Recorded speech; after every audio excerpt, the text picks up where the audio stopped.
Now, in other news, we often hear about how China owns America's debt.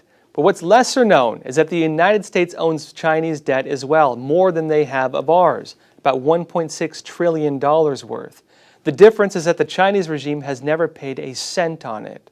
But now an organization is pushing for the Trump administration to hold the Chinese Communist Party accountable in a move that could wipe out the $1.1 trillion in U.S. debt owned by China with money left over.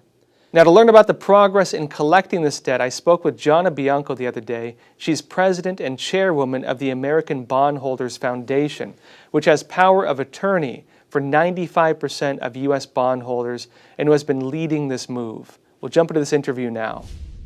Hey, Gianna, thanks again for being on Crossroads. Thank you so much for having me.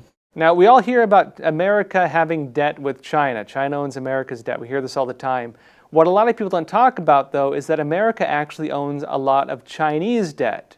And apparently they haven't paid us back on that. Will you tell us about this? Well, that's absolutely correct. And of course, by design. Most people say, oh, don't yank the dragon's tail.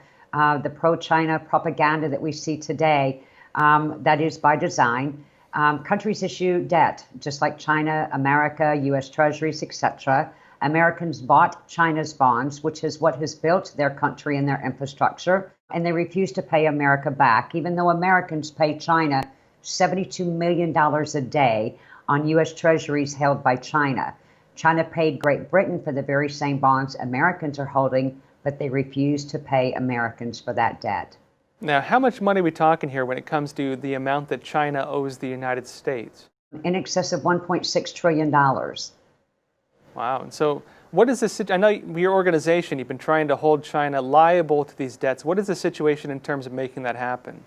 At the end of the day, this is 100% legal on the ABF side, the American Bondholders Foundation, which represents 20,000 U.S. citizens in 46 states. The law is on our side. This is legitimate, credible, sovereign debt. China just refuses to pay it. It's all political.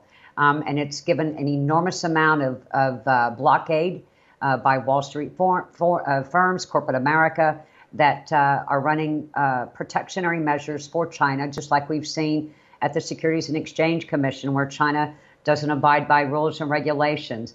And as we have seen around the world, China abides by no rules except for China's rules. When it comes to the debt that China holds from the United States, the money we pay them every day, as you mentioned, could this nullify that? 100%. Congress passed laws many, many years ago.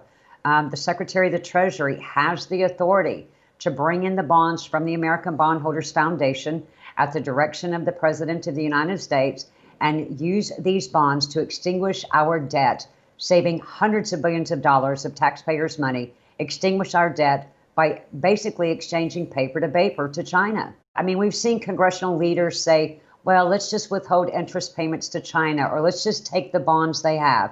Look, we can never do that. We must always, always uphold the full faith and credit of the United States and of the dollar.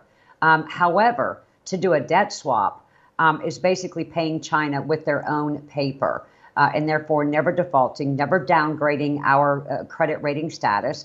And it's a debt swap. It's done around the world all the time, not uncommon. Thanks again for being on Crossroads. Thank you so much.